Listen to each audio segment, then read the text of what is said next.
Hello, and I'm back with my book study on the book, The God of Abraham, Isaac, and Jacob by Watchman Nee. This is part 2. Go back and listen to part 1 if you are interested, but they actually all can be used as standalone conversations, so feel free to just listen in right now. So I am on the segment. I'm still in the introduction, you guys. This is how good this book is. The segment is about Jacob. So Abraham, Isaac, Jacob.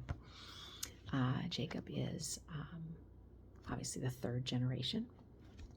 And here's what we hear about Jacob. Many Christians see that God is the source of everything. And they also see that everything they have comes through receiving. But there is a problem. Many Christians do not receive. We know that everything we have comes by receiving, and that if we do not receive anything, we will be left with vanity and emptiness. But we still do not receive, and we still try to do things ourselves. Why? We do not overcome by the law of life. Instead, we try to overcome by our own will. Why? One reason is that the principle of Jacob is still in us. The activity of the flesh is still present. The power of the soul is still present, and the natural life is still present. We know doctrinally that God is the initiator of everything, and yet in reality we initiate many things. We remember a doctrine for 2 weeks, but by the third week we have forgotten it. Then we try to initiate something again. We behave this way because Jacob is still present within us.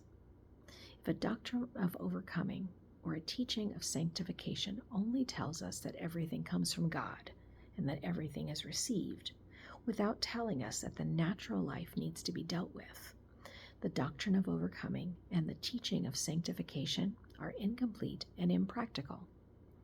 If a teaching does not touch the soul life, soul, S-O-U-L, it will only make us happy for a few days. Then everything will be over. We have to see that God is the head of all things. We have to see that we are those who receive. And at the same time, we have to see that our natural life must be checked. Only then will we see the goodness of the Son and the way of submission to the Father. Whether or not we can receive the promise of the Son and whether or not we can take the way of the Father depend on whether we accept the discipline of the Holy Spirit and whether we are willing to have our natural life touched. We can see this from the life of Jacob. The outstanding characteristic of Jacob's natural constitution was his cleverness. He was an exceptionally clever person. He could deceive anyone. He deceived his brother, father, and uncle. He could deceive anything. He could devise anything. He could do everything, and he could achieve anything. He was not like his father, who was just a son. He went to his uncle empty-handed and came back with his hands full. This was Jacob. What is the lesson we learn from Jacob? Abraham speaks to us of the Father. Isaac speaks to us of the Son. Jacob speaks to us of the Holy Spirit. It does not mean that Jacob represents the Holy Spirit, but that his experiences represent the work of the Holy Spirit.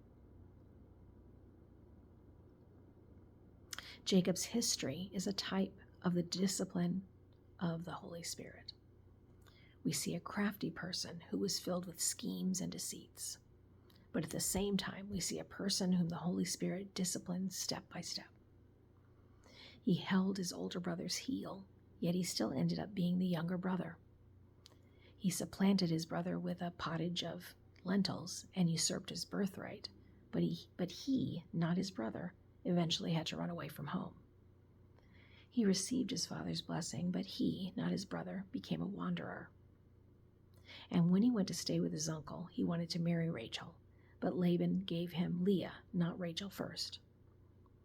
For 20 years the drought consumed him in the day, and the frost consumed him by night. Indeed, he lived a toilsome and hard life. All these experiences were the discipline of the Holy Spirit. They were the trials that a clever man had to go through. Those who can scheme and who are resourceful will see God's hand upon him. The natural life has to be pressed out, and Jacob's history is a picture of the discipline of the Holy Spirit. Some brothers and sisters are exceptionally clever, thoughtful, shrewd, calculating, and resourceful. But we must remember we do not walk in fleshly wisdom, but in the grace of God. Jacob experienced the continual discipline of the Holy Spirit, and as a result, his cleverness was never able to have its way.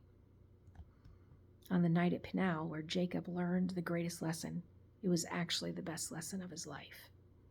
He thought he could have his way with anyone, and could similarly have his way with God. But when he came face to face with God, God touched the hollow of Jacob's thigh, and he became crippled. The sinew of the hollow of the thigh is the strongest sinew in the whole body. And for Jacob's hollow to be touched meant that God had touched the strongest part of his natural life. From that day on, he was crippled. And before he was crippled, he was Jacob. After he was crippled, Israel came into being. And from that day on, he was no longer a supplanter, but one who was being supplanted. Before that time, he deceived his father. After that day, he was deceived by his sons. The formerly clever Jacob would never have been carried away by the deception of his sons, because he was such a deceiver himself. He would never have believed others. The more a person deceives, the more he does not trust in others, because he judges others according to his own heart. But now things were different. The latter Jacob was different from the former Jacob. He no longer trusted in his own cleverness, and that is why he could be deceived by his sons. He shed many tears, and his natural strength was dealt with and stripped away by God. And this is the kind of experience that makes us the people of God.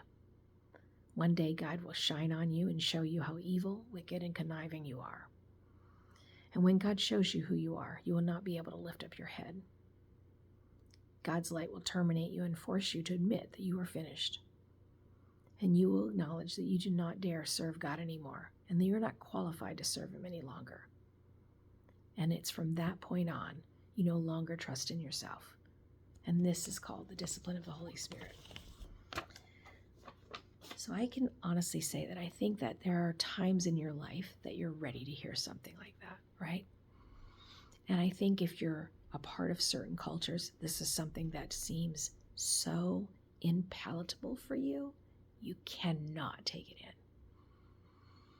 But when you've been a part of a people group that has been oppressed, diminished, set aside, you understand that yes, there is this setting aside, this oppressing that happens in the world just depending on your place in life. But ultimately, everybody's having that happen from someone. And I think when you've experienced that in your life all of these years, you decide to choose what would be the place where you can understand that you have to be under submission to something. You have to.